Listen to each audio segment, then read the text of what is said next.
The year was 1967. A young nation, barely 6 years old, found itself teetering on the precipice of a brutal civil war.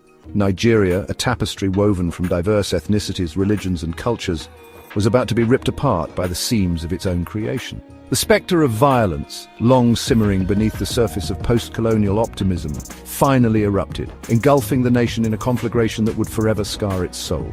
The Biafran War, as it came to be known, was a tragedy of immense proportions, a stark reminder of the fragility of unity and the devastating consequences of unchecked hatred and ambition. From 1967 to 1970, the world watched in horror as a nation tore itself apart. This was not a war fought on distant battlefields, but a conflict that pierced the very heart of communities, pitting neighbor against neighbor, brother against brother.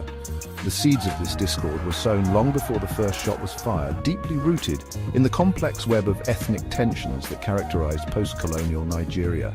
The struggle for power, the clash of cultures, and the deep wounds of colonialism all converged to create a volatile mix ripe for explosion. The Biafran War was a complex and multifaceted conflict with a tangled web of causes that defy easy categorization. It was at its core a struggle for self-determination, a desperate bid by the Igbo people of southeastern Nigeria to break free from a union they felt had become oppressive and discriminatory.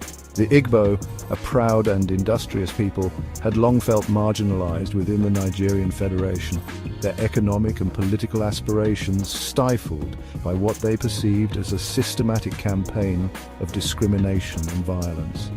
The immediate trigger for the war was a series of bloody coups and counter-coups that convulsed Nigeria in the years following independence.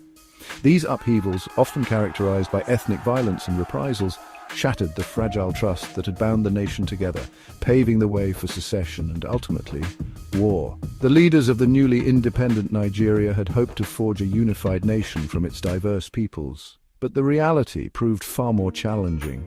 The dream of unity was constantly undermined by deep-seated mistrust and rivalry.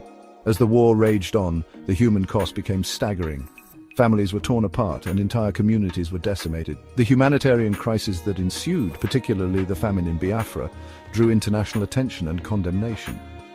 Aid organizations and foreign governments scrambled to provide relief, but the scale of the suffering was immense.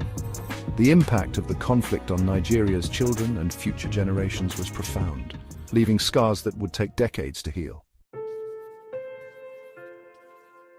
Nigeria, a nation cobbled together from the remnants of British colonialism, was a land of immense diversity, a mosaic of cultures and traditions. Over 250 ethnic groups, each with its own language, culture, and history, were brought together under a single flag, creating a rich tapestry of human experience. Their destinies intertwined in a complex and often uneasy union where unity was a constant struggle. The three largest groups, the Igbo in the southeast, the Yoruba in the southwest, and the House of Fulani in the north, dominated the political landscape, each vying for influence and control. Their relationships were marked by a potent mix of cooperation, competition, and mistrust, a delicate balance that was often disrupted. The Igbo, known for their entrepreneurial spirit and educational achievements, had prospered in the years after independence, becoming a significant force in the nation's economy. Their influence extended far beyond their southeastern heartland, reaching into various sectors across the country. This ascendance, however, was met with suspicion and resentment by some in the north, who viewed the Igbo's success with a mix of envy and fear. They felt their own power and privilege threatened by the Igbo's growing economic and political clout, leading to increased tensions. The stage was set for a dangerous clash of ambitions, fueled by the embers of ethnic prejudice and political opportunism, a volatile mix that threatened the nation's stability. The British, during their reign, had exacerbated these divisions, employing a divide-and-rule strategy that favoured certain groups over others, deepening the rifts. This policy, while effective in maintaining control, left a bitter legacy of resentment and distrust that lingered long after the colonialists had departed, sowing seeds of discord. The scars of this manipulation ran deep, poisoning inter-ethnic relations and creating fertile ground for future conflict, a legacy that would haunt the nation. The post-independence era was marked by a scramble for power as the different ethnic groups jostled for control of the newly formed nation, each seeking to assert its dominance. Political parties became increasingly polarized along ethnic lines, their rhetoric often laced with inflammatory language that further deepened divisions within the fragile nation, making unity an elusive goal. The year 1966 proved to be a pivotal turning point in Nigeria's short history, a year that would forever alter the nation's trajectory. Two bloody military coups, each bearing the hallmarks of ethnic violence, shattered the fragile peace that had barely held the young nation together. These coups set in motion a chain of events that would culminate in the horrors of war, leaving a lasting scar on the nation's collective memory. The first coup, led by a group of mostly Igbo officers, resulted in the assassination of the Prime Minister, Sir Abubakar Tafawa Balewa, a northerner, and the Premier of the Northern Region, Sir Ahmadu Bello, also a northerner. This act of violence sent shockwaves throughout the country. Though the coup plotters claimed to be motivated by a desire to rid the country of corruption and maladministration, their actions spoke louder than their words. The targeted killings of northern leaders fueled suspicions of an Igbo plot to seize control of the country, deepening the existing ethnic divides.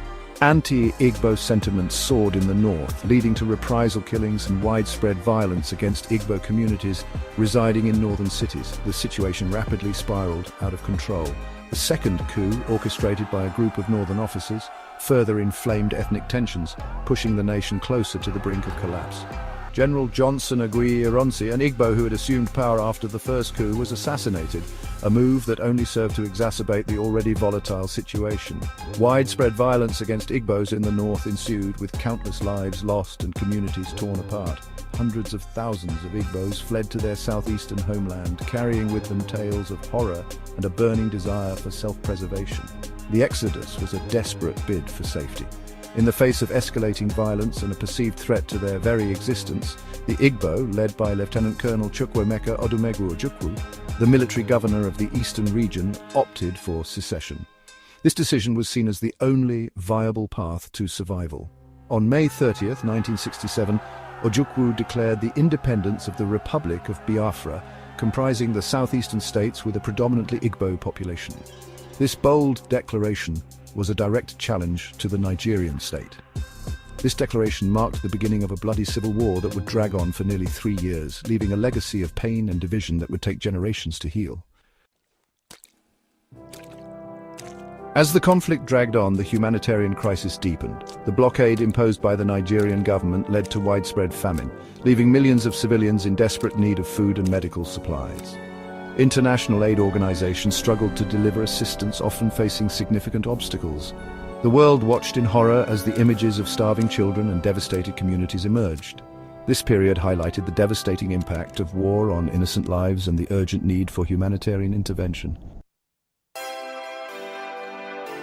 The Biafra War, though devastating, brought out incredible stories of human resilience. Families torn apart by conflict found ways to survive and support each other.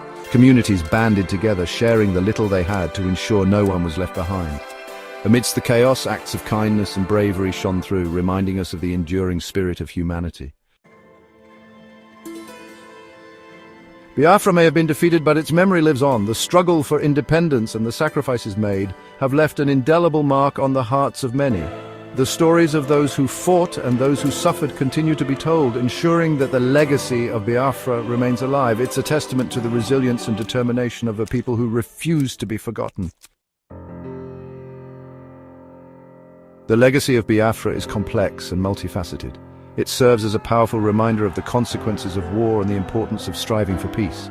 The lessons learned from Biafra have influenced political and social movements, both within Nigeria and beyond. The quest for justice, equality, and self-determination continues to be inspired by the Biafran experience.